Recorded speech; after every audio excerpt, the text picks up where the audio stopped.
Tom Famularo, FAST. For Tom Famularo, speed is everything. In 2009, Tom founded FAST, which stands for Flexible Architecture, Simplified Technology.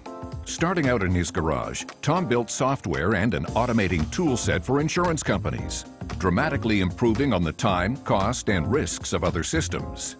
Vision for the company is 30 years from now, I expect people to look back at the insurance industry and say, how did we do this before FAST changed everything?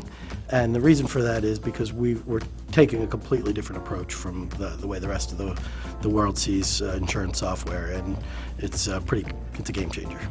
His award-winning technology attracted major clients.